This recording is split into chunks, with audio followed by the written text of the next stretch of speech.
자, 오늘의 주제는 큰 환난에서 성도를 지키시는 하나님. 본문은 계시록 7장 1절로 17절입니다. 이 일 후에 내가 네 천사가 땅 네 모퉁이에 선 것을 보니 땅의 사방에 바람을 붙잡아 바람으로 하여금 땅에나 바다에나 각종 나무에 불지 못하게 하더라. 또 봄에 다른 천사가 살아계신 하나님의 인을 가지고 해 돋는 데로부터 올라와서 땅과 바다를 해롭게 할 권세를 얻은 네 천사를 향하여 큰 소리로 외쳐 가로되 우리가 우리 하나님의 종들의 이마에 인치기까지 땅이나 바다나 나무나 해하지 말라 하더라. 내가 인 맞은 자의 수를 들으니 이스라엘 자손의 각 지파 중에서 인 맞은 자들이 14만 4천이니 유다 지파 중에 인 맞은 자가 1만 2천이요 루벤 지파 중에 1만 2천이요 갓 지파 중에 1만 2천이요 아셀 지파 중에 1만 2천이요 납달리 지파 중에 1만 2천이요 므낫세 지파 중에 1만 2천이요 시므온 지파 중에 1만 2천이요 레위 지파 중에 1만 2천이요 이사갈 지파 중에 1만 2천이요 스불론 지파 중에 1만 2천이요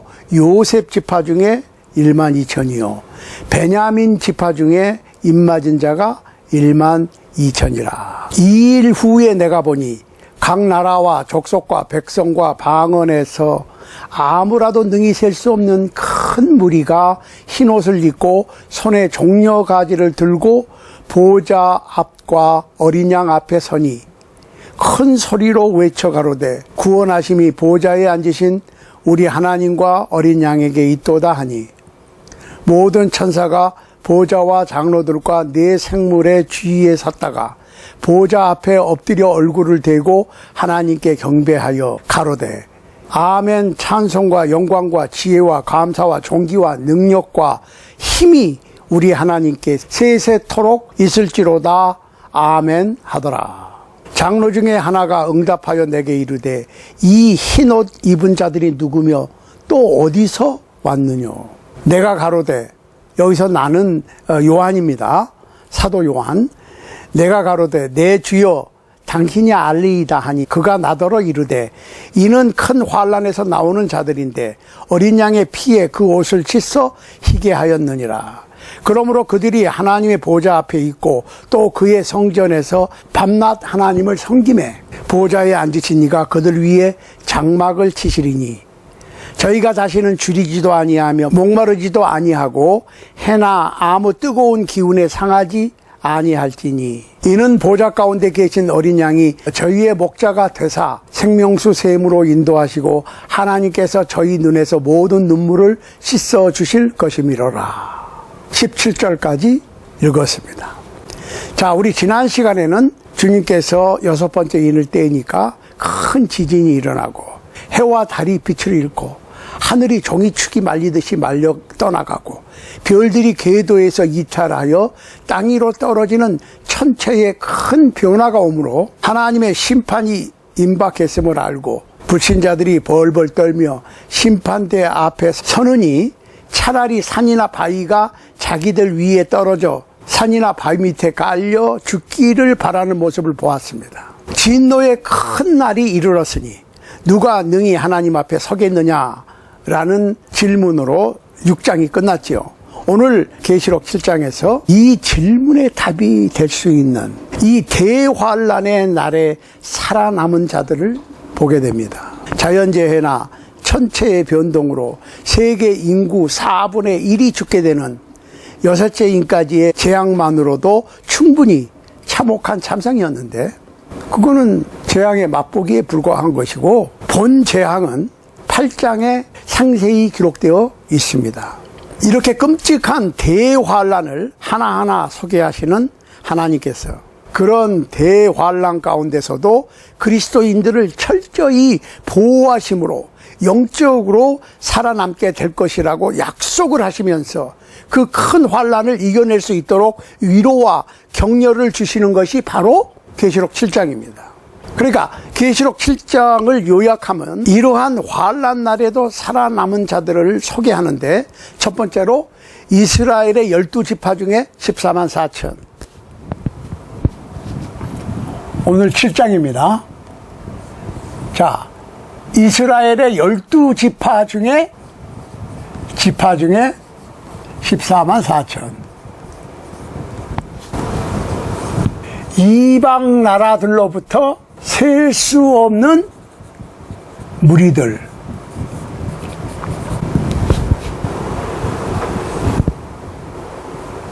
살아남은 자들이 입을 흰옷. 이렇게 되는 거예요. 자, 모든 계시록의 내용이 그렇듯이 해석하는 사람의 관점에 따라서 그 내용이 달라질 수도 있는데 1절에서 8절에 나오는 12지파 중에 입맞은 자, 각 지파에 12,000명씩 14만 4천에 대해서 우리가 생각을 해 봐야 돼요. 이스라엘의 12지파 중에서 14만 4천은 여기 분명하게 쓰여져 있는데 이 14만 4천이 뭐냐? 첫째로 문자 그대로 14만 4천 명으로 제한되는 해석을 합니다. 여호와의 증인 하시는 분들이나 어떤 특별한 분들은 14만 4천을 글자 그대로 문자적인 14만 4천으로 보는 거예요. 그런데 이 14만 4천은 이스라엘 후손들 중에 구원받은 숫자로 보는 경우가 또 있습니다.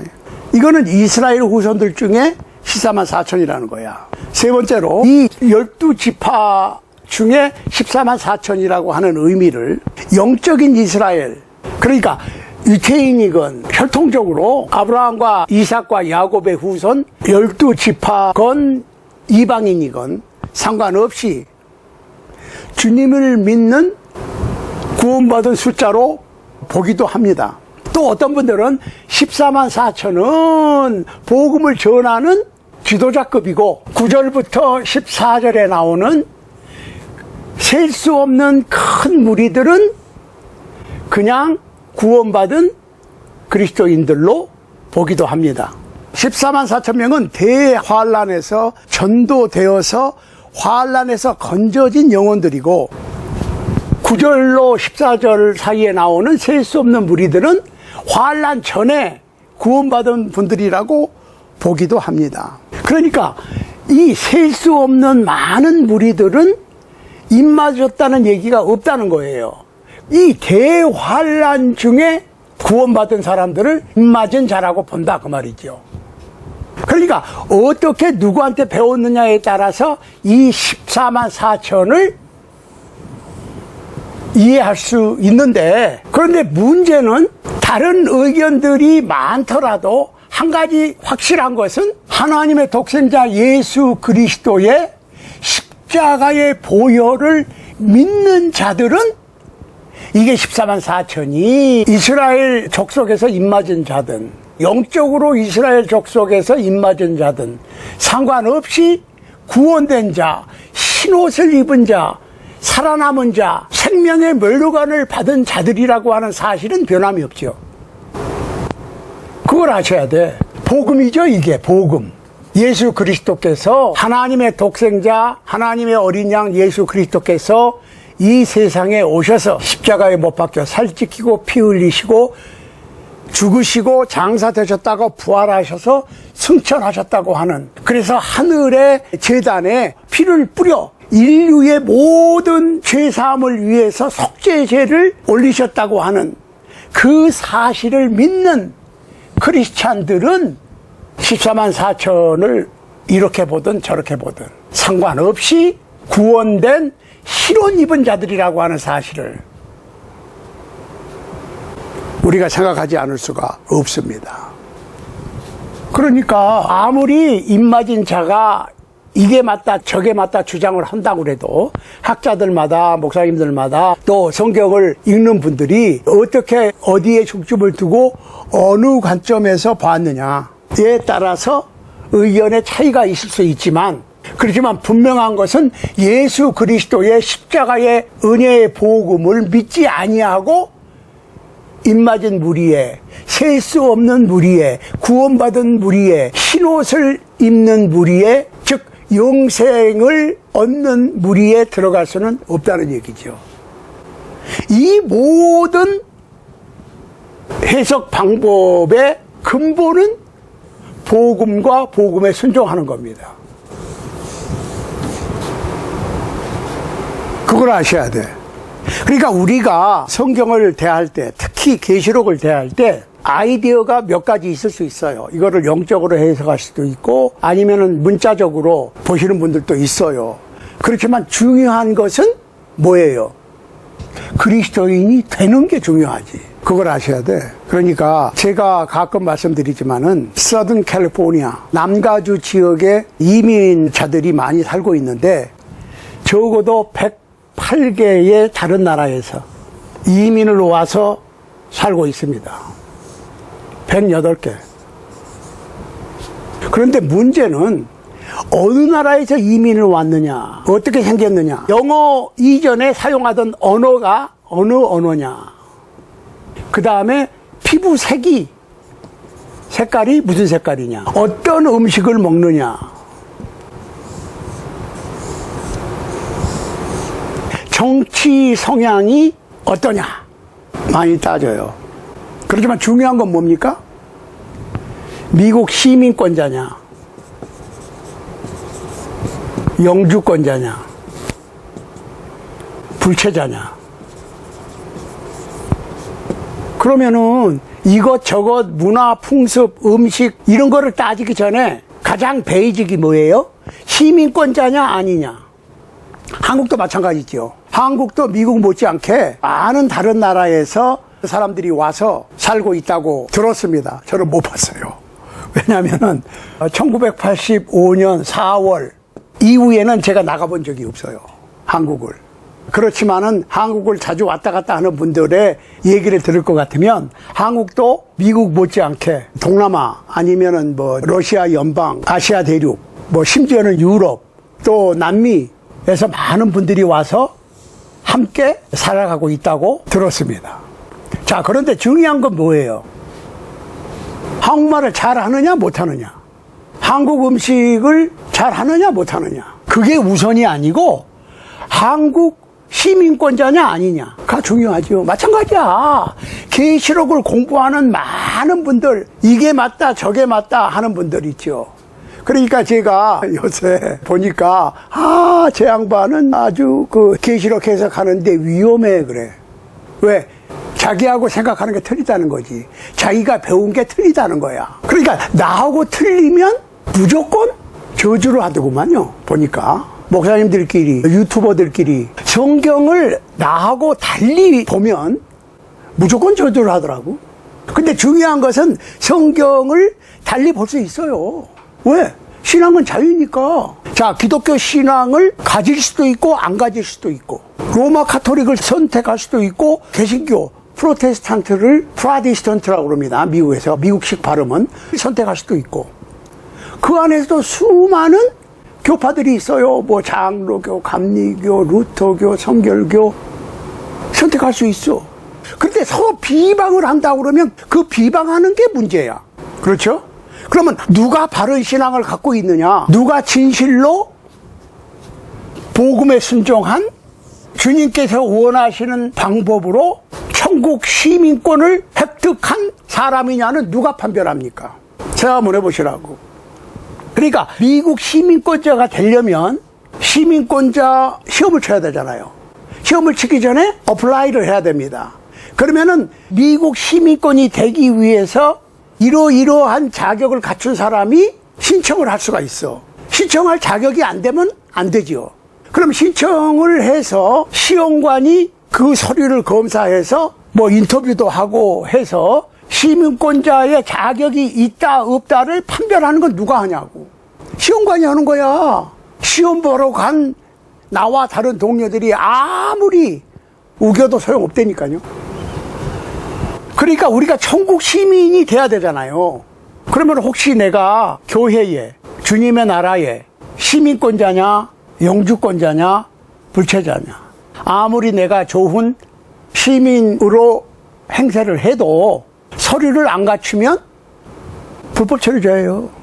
그러니까 여러분들 분명하게 이 시간에 기억하셔야 될 거는 이걸 어떻게 해석하는 게 맞느냐, 이게 옳다, 저게 옳다, 뭐 어떤 목사님이 맞다, 이 목사님이 맞다, 저 목사님이 맞다, 이 신학자가 맞다, 저 신학자가 맞다, 구교가 맞다, 개신교가 맞다, 아니면 개신교 중에서도 어느 교파 학자, 어느 교파 목사님들이 맞다, 내가 참석하는 교회 목사님이 이렇게 얘기하니까 그게 맞다. 그게 문제가 아니고 내가 진짜로 성경적으로 예수님께서 니고데모에게 권면하셨듯이 물과 성령으로 거듭났는가. 육적으로는 내 나이 전에 태어났지만 내가 영적으로 천국 백성으로 물과 성령으로 태어났는가 안 났는가. 어떻게 물과 성령으로 태어날 수 있는가. 그게 먼저지 14만 4천을 어떻게 해석하고 계시록을 문자적으로 믿어야 된다, 영적으로 해석해야 된다, 그게 우선이 아니라니까요. 그러니까 여기 LA에도 제가 자주는 못 나가지만 가끔 나가면 패스트푸드 레스토랑, 그러니까 맥도날드나 아니면 잭 인 더 박스, 뭐 이런 어떤 햄버거 가게 아니면은 도넛 가게에 앉아서 한국 분들이 얘기를 많이 해요. 네가 옳다, 내가 옳다, 어떤 정치 문제, 경제 문제, 사회 문제 가지고 토론들을 많이 하는 광경을 들을 수가 있어요. 목에 핏대를 세우기도 하고, 부정하는 사람도 있고, 긍정하는 사람도 있고, 동의하는 사람도 있고, 반대하는 사람도 있고, 자꾸 그러는데 문제는 내 신분이 미국 시민권자냐, 영주권자냐, 아니면 불법 체류자냐. 내 신분의 문제를 해결하는 것이 우선이지. 내가 정치, 경제, 사회, 문화 속에서 어떤 경향을 갖고 있고 나랑 비슷한 경향을 갖고 있는 사람들하고 의기투합해서 으쌰으쌰 하는 게 문제가 아니라니까요. 신앙도 마찬가지야. 내가 진짜 천국 백성이 됐느냐가 우선이지. 계시록을 어떻게 해석하고 어떻게 봐야 되느냐가 중요한 게 아니라니까요. 그걸 아셔야 돼. 그러면은 미국 시민권자면 예를 들어서 혹시 내가 잘못 알고 있던 부분이 있더라도 내가 시민권자니까 어떤 혜택이 주어질 때 주어지겠지. 아, 내가 그게 별로 안 좋은 걸로 생각을 했는데 그거 괜찮은 거로구나 할 수 있겠죠. 그렇지만은 아무리 내가 바른 선택했다고 그래도 내 신분이 시민권자가 아니면 그건 남의 얘기예요. 이거를 우리가 우선적으로 생각할 수 있는 지혜를 가지시기를 바랍니다. 자, 우선 입맞은 자 14만 4천에 대해서 생각을 합니다. 1절부터 8절인데 1절부터 3절까지 4라고 하는 숫자가 여러 번 나오는데 이 4의 숫자는 네 모퉁이, 동서남북 사방, 네 천사, 즉 4는 땅의 완전수입니다. 3은 하늘의 완전수, 성부, 성자, 성령 이런 거지요. 땅은 동서남북. 그러니까 사도 요한이 보니까 네 천사가 동서남북 코너에서 바람을 붙잡아서 불지 못하게 하더라는 거예요. 그러니까 땅의 사방의 바람, 이거는 예레미야 49장 36절에 언급되어 있는 건데 하늘의 사방에서부터 사방 바람을 엘람에 이르게 하여 그들을 사방으로 흩으리니 엘람에서 쫓겨난 자에 이르지 아니하는 나라가 없으리라. 다니엘서 7장 2절, 다니엘이 진술하여 가로되 내가 밤에 이상을 보았는데 하늘에 네 바람이 큰 바다로 몰려 불더니. 스가랴 6장 5절, 천사가 대답하여 가로되 이는 하늘에 네 바람인데 온 세상에 주 앞에 모셨다가 나가는 것이라 하더라. 시편 104편 4절, 바람으로 자기 사자를 삼으시며 화염으로 자기 사역자를 삼으시며. 히브리서 1장 7절, 또 천사들에 관하여는 그는 그의 천사들을 바람으로 그의 사역자들을 불꽃으로 삼으시느니라 하셨으되. 그러니까 땅의 사방의 바람, 네 모퉁이에서 네 천사가 바람을 불게도 하고 불지 못하게 붙잡기도 하고, 그러는 와중에 또 다른 천사가 하나님의 인, seal, 도장을 갖고 해돋는 데로부터 와서, 그러면 해돋는 데가 어디냐? 해돋는 데라고 하는 얘기는 동쪽이죠. 항상. 그런데 생각을 한번 해보시라고. 지구는 둥그니까 지구가 24시간에 한 번씩 자전을 하잖아요. 자전. 이쪽으로 도나요? 그러면서 1년에 한 바퀴씩 태양의 주위를 돌잖아요. 그걸 자전이라고 그러고 태양 주위를 도는 걸 공전이라고 그러지. 그런데 해는 여기 있으니까 지구가 요렇게 가면 나아지고 이쪽으로 가면 이쪽이 어두워지니까 밤이 되지. 그렇지만 다른 부분은 지구의 반대편은 반대란 말이에요. 그러니까 해 돋는 쪽이라고 그러니까 아시아 대륙에서 보는 해 돋는 쪽하고 미국에서 보는 해 돋는 쪽하고 방향이 헷갈릴 수 있어. 제가 한번 해보시라고. 그러니까 한국에서 태평양 쪽을 바라보면 태평양에서 해가 뜨지. 그렇지만 미국에서 바라보면 대서양에서 해가 뜬다니까. 이거를 물리적으로 이쪽이다 저쪽이다 얘기할 수 없는 게 지구의 어느 편에 사느냐에 따라서 달라진다니까요. 그거를 일단 이해를 하고 너무 해돋는 데라고 하는 것을 깊은 관심을 두게 되면 하나님의 말씀을 이해할 때 잘못 이해할 수가 있어요. 내가 어느 대륙에 있냐에 따라서 달라지잖아요. 그러니까 다른 천사가 하나님의 도장을 가지고 해돋는 데로부터 왔다고 하는 얘기는 그냥 해돋는 쪽에서 왔다고 하는 걸로 이해를 해야지 그쪽이 어디냐, 어디서부터 왔느냐. 아니 천사가 하늘에서 왔지 땅에서 왔어요? 그러니까 그런 식으로 문자적인 단어 한 개 한 개를 가지고 물고 늘어지기 시작하면 자칫 메인을 잃어버릴 수 있다. 제가 말씀드렸잖아요. 한국에서 태어났던 귀화했던, 미국에서 태어났던 귀화했던 시민권자가 되는 것이 우선이지 백그라운드가 배경이 어디냐가 중요한 게 아니라는 거죠. 미국 시민권자냐 아니냐, 한국 시민권자냐 아니냐, 천국의 시민권자냐 아니냐. 그러고 나서 따져도 따져야지. 그러니까 오늘날에 이렇게 문자적인 해석을 하시는 분들이 주장하면서 본인과 다르면 막 저주도 서슴지 않아요. 그건 성경을 잘못 배운 거야. 부흥사님들이 배려놓은 거예요. 그게 중요한 게 아니라 진짜 우리를 살리는 복음이 무엇이냐, 내가 어떻게 물과 성령으로 거듭날 수 있느냐를 가지고 따져야지. 먼저 성경을 해석하는 문제를 놓고 토론을 할 때 중요한 것은 내가 천국 시민권자냐 아니냐, 어떻게 천국 시민권자가 될 수 있느냐가 우선이라고 하는 말씀이에요. 그거를 잊어버리시면 안 돼요. 또 다른 천사가 해돋는 데로부터 하나님의 인을 들고 와서 네 천사를 향해서 땅의 네 코너에 바람을 불지 못하게 붙잡고 있는 천사들을 향해서 우리가 천사가 하나님의 종들의 이마에 인을 치는 것을 마칠 때까지는 땅이나 바다나 나무나 해하지 말라. 여기서 바람이 불면 자연 재해가 일어나고 큰 환란, 즉 재앙을 허락받은 천사들에게 잠깐 기다리라는 거야. 왜? 하나님의 종들한테는 인을 쳐야 되겠다는 거야. 이마에 인을 친다. 그러니까 옛날에 고대에서 종들한테는 이마에 낙인을 찍는 풍습이 있어요. 그 얘기는 이 종이 어느 주인의 소속이라는 거야. 그러니까 서부 영화 볼 것 같으면은 말 농장에서 말 엉덩이에다가 어느 알파벳 이니셜이 새겨진 그 쇠 인두에다가 불을 달고서 엉덩이에다 칙 하고 표시를 하잖아요. 그건 없어지지 않아요.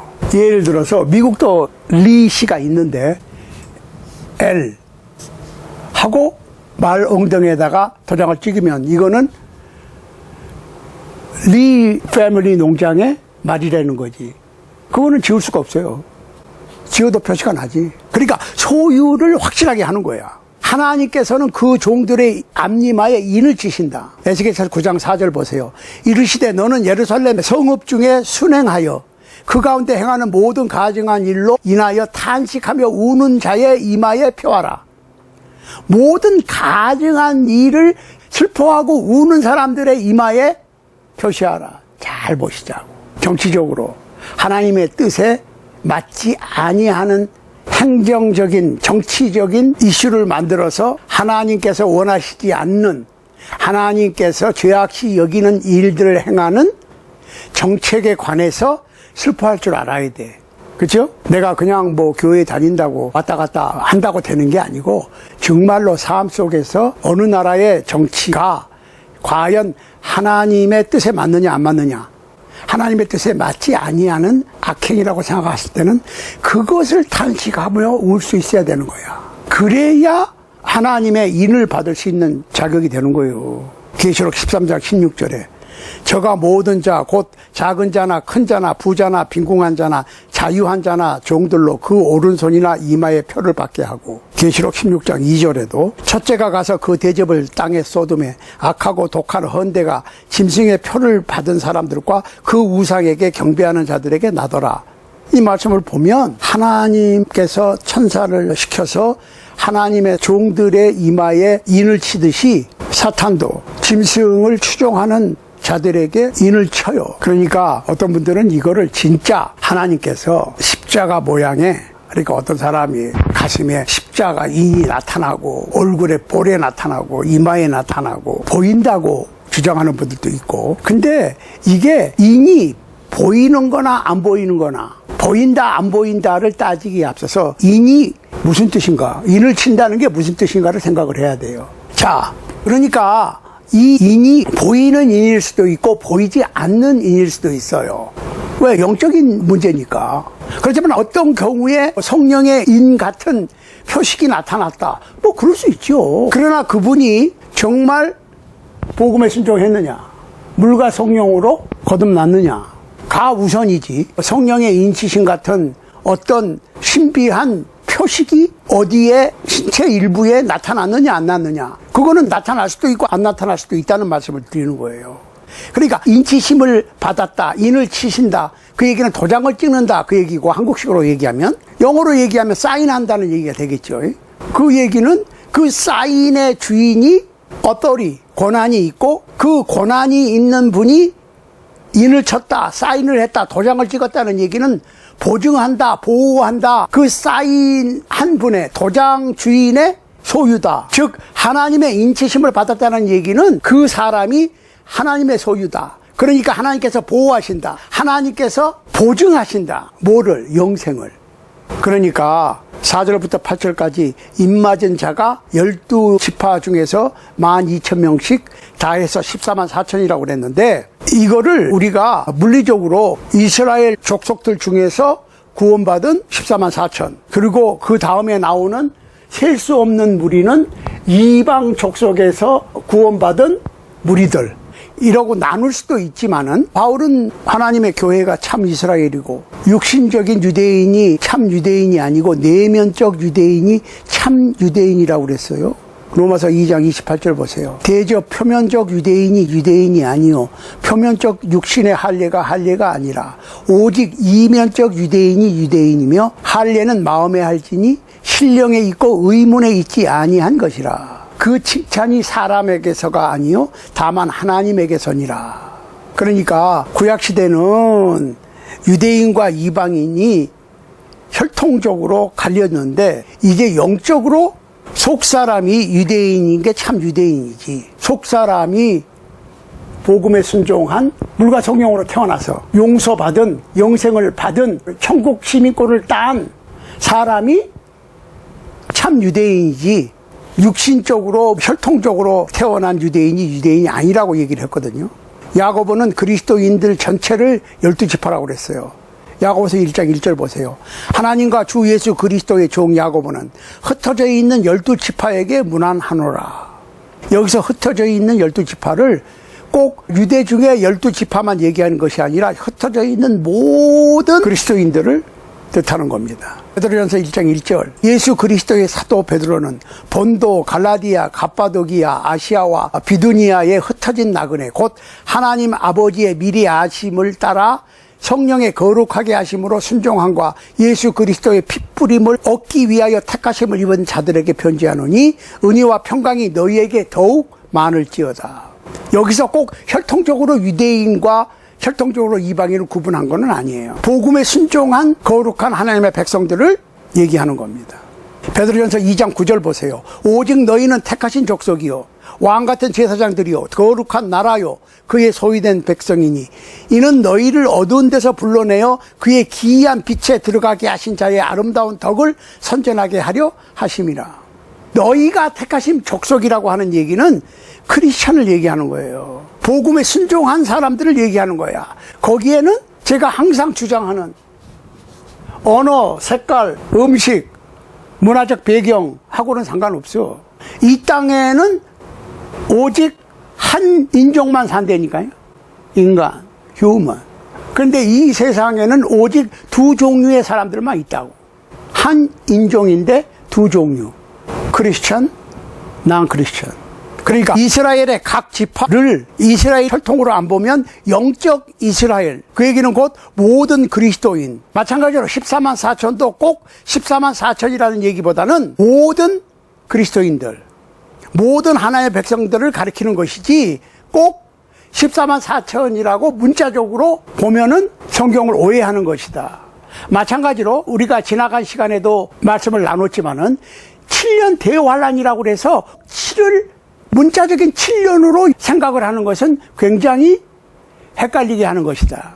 계시록에서 7은 완전 숫자니까 7교회 그러면 모든 교회를 얘기하는 것이고 7년 환란 그러면은 항상 있는 환란을 얘기하는 것이지 꼭 7년 동안이라고 생각하면 근데 내 일생에 7년만 살아요? 그러면은 7년 동안 환란 받고 환란이 딱 끝나고 7년 전에는 환란이 없고 7년만 딱 환란이 있고 그래요? 그러니까 그런 식으로 오해하면 가만히 있어봐. 그걸 문자적으로 이해를 하다 보면 아니 지금 내가 고난을 당한 지 8년째인데 그러면 지금 고난이 7년 안에 해결이 되고 8년으로 연장이 되고 안 되고의 문제가 아니라 믿음 자체를 잃어버린다니까 잘못하면 시험에 들어서.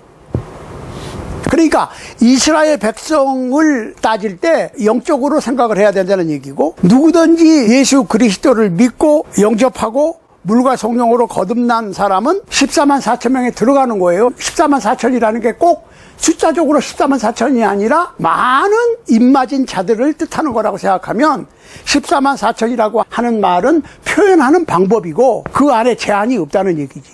그러니까 14만 4천이라고 하는 것은 14만 4천으로 제한된 게 아니라 입맞았다고 하는 선택됐다고 하는 의미에서 무제한으로 입맞은 자 중에 들어가는 거예요. 그러니까 어떻게 입맞은 자가 되느냐가 중요한 것이지 내가 지금 몇 번째냐가 중요한 것이 아니라는 거죠. 천국은 정원제가 아니에요. 제한이 없어요. 그러니까 하나님이 세상을 이처럼 사랑하사 독생자를 주셨으니 이는 저를 믿는 자마다 멸망치 않고 영생을 얻게 하려 하심이니라. 첫 번째로는 하나님의 사랑, 은혜, 독생자를 주신 것. 하나님이 세상을 독생자를 주시기까지 사랑했어. 그러면 14만 4천 명만 인치시고 숫자가 차면 커트라인으로 딱 잘라버려? 그런 게 아니고 이는 저를 믿는 자마다. 그 얘기는 무슨 얘기예요? 믿는 것이 중요한 것이지 몇 명이 중요한 것이 아니지. 몇 명이 될 수도 있어요. 14만 4천이 못 될 수도 있어요. 숫자적으로. 차고 넘칠 수도 있고. 그러니까 이게 14만 4천이라고 하는 숫자가 중요한 것이 아니라 믿느냐 안 믿느냐가 중요한 거지. 믿으면은 다 14만 4천에 들어가는 거예요. 그러니까 우리가 지금 생각하는 문제의 중심을 생각할 줄 알아야 돼. 자, 두 번째로 이방 나라로부터 온 셀 수 없는 무리들. 9절로 17절에 나와 있죠.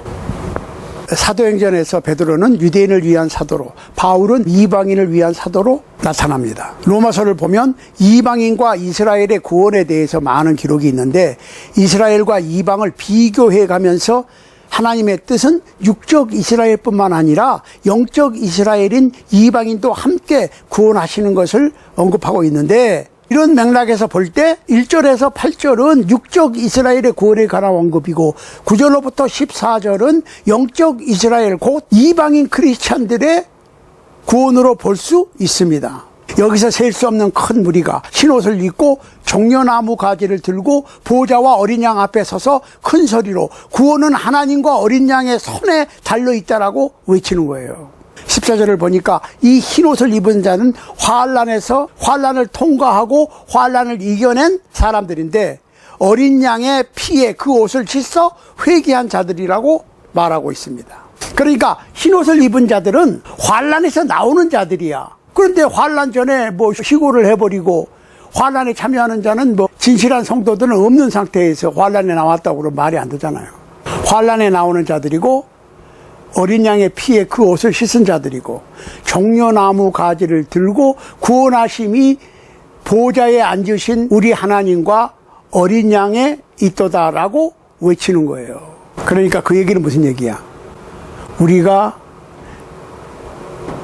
이 세상에서 복음을 듣고 내 죄를 회개하고 주님의 명령대로 많은 물속에 세례를 받아서 장사 지내버리고, 세례는 예수 그리스도의 죽음과 장사와 부활과 연합되는 거니까 우리가 예수 그리스도의 복음을 믿고 돌이켜서 세례를 받으면 예수님의 죽음과 연합이 되고 예수님의 장사와 연합이 되고 예수님의 부활과 연합이 되니까 예수님의 죽음이 나의 죽음, 예수님의 장사가 나의 장사, 옛 죄악의 몸은 죽여버리고 예수님의 부활이 나의 부활이 되는 거예요. 그것을 첫째 부활이라고 그랬고, 첫째 부활에 참여하는 자는 둘째 사망, 영과 육의 완전한 형벌에 들어가지 않는다.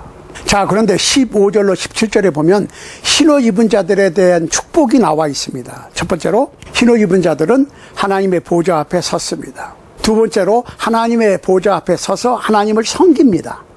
세 번째로 하나님께서 그들 위에 장막을 치신다고 그랬으니까 보호하신다는 얘기지. 요새 엄청나게 뜨겁습니다. 뜨거운 태양이 장렬하는 이 도시에 하나님께서 큰 보호막을 쳐주신다면 뜨거운 기운에 상하지 않게 되겠죠. 저도 이거 열심히 하다 보니까 이 타가지고 이래요. 제가 이렇게 검은 사람이 아니에요. 네 번째로 흰옷 입은 자들은 다시 굶주리지 않고 목마르지도 않는다. 다섯 번째로 어떠한 뜨거운 것도 상하게 하지 못한다. 여섯 번째로 어린 양이 목자가 되셔서, 하나님의 어린 양 예수 그리스도께서 목자가 되셔서 생명수 샘으로 인도하여 주신다. 일곱 번째로 하나님께서 저희 눈에서 모든 눈물을 씻어주신다. 이게 흰옷 입은 자들에게 올 축복입니다. 그러면 흰옷 입은 자들의 축복에 대해서 논하기 전에 흰옷 입은 자들이 되는 일이 우선이라는 거예요. 우리가 궁극적인 소망과 목적은 하늘나라의 축복입니다. 새하늘과 새 땅을 기대하는 산 소망입니다. 대환란 중에 보호하신다고 하는 하나님의 보호는 육적으로 살아남도록 보호하신다는 뜻이 아닙니다. 하나님께서 인을 치셔서 마귀가 손을 못 대게 하시는 것이 육신의 보호를 말하는 것이 아니라 환란 날에도 믿음을 지킬 수 있도록, 아니 믿음을 지키면서 육신의 생명의 위험을 받더라도 영원한 생명을 잃어버리지 않도록, 믿음의 배신을 하지 않도록 믿음을 지킬 수 있도록 보호하신다는 얘기지. 6월절 어린 양을 잡아서 은설주의 발음으로 이스라엘 사람들은 육적인 장자들의 죽음을 당치 않았습니다. 장자라고 하는 것은 하나님의 자녀들을 장자라고 그래요. 하나님을 믿는 사람들은 무조건 장자야. 육신적으로 둘째, 셋째, 넷째는 장자의 축복을 못 받는 게 아니고 크리스찬들은 무조건 장자로 취급이 되는 거야. 그걸 아셔야 돼. 장자에게 재산이 거의 다 상속이 됐잖아요. 그러니까 하늘나라를 상속받는 크리스찬들을 장자라고 부르는 거예요. 그래서 장자들의 교회다 이렇게 표현을 하는 거야. 그러니까 막내로 태어났어도, 어떤 분이 서자로 태어났어도 크리스찬으로 하나님의 자녀가 됐으면 장자야. 그러므로 우리의 소망은 하나님의 보좌 앞에 나가는 것이고, 그곳에서 밤낮으로 하나님을 섬기는 것이고 하나님을 찬양하는 겁니다. 보호자 가운데 계신 어린 양이신 우리 주님께서 우리의 목자가 되셔서 우리를 생명수 샘으로 인도하시고, 다시는 목마르지 아니하고, 다시는 굶주리거나 다시는 병으로 시달리거나 세상의 어떤 일로 스트레스를 받고 공포를 느끼지 않게 해서, 다시는 굴욕을 당하지 않게 해서, 멸시천대를 받지 않게 해서, 모든 눈에서 모든 종류의 눈물을 말끔하게 씻어주시는 그 하늘나라의 소망을 두고 이 세상을 살아야 하는 것입니다. 그러므로 현재 이 시간을 중심으로 젊은이나 늙은이나 상관없이 하늘나라의 소망을 두고 확고한 신앙을 가지고, 오늘 주님께서 부르셔서 우리가 이 세상을 떠나야 된다고 해도 흰옷을 받아 입을 수 있는 신앙을 가져야 합니다. 하나님은 사랑의 하나님이십니다. 네 천사를 시켜 환란이 더디 오도록 세상에 네 코너를 바람이 불지 못하도록 천사를 시켜 붙잡고 계신다는 거예요. 믿지 않는 자들이 회개하기를 지금도 기다리시는 거예요. 입맞은 숫자가 차기까지 대환란을 붙잡아 두도록 하시는 하나님이신 겁니다. 그러니까 중요한 것은 이 시간 우리가 이 대환란이 언제 오느냐가 중요한 것이 아니라 환란을 붙잡고 계시는 하나님의 뜻을 알고 회개하는 것이 우선이라는 얘기지. 주님께서 재림하시기 전에 큰 환란을 통해서 불신자들에게 충격을 주어서 회개하도록, 주님을 영접하도록 마지막 기회를 주시는 하나님이시라고 하는 겁니다.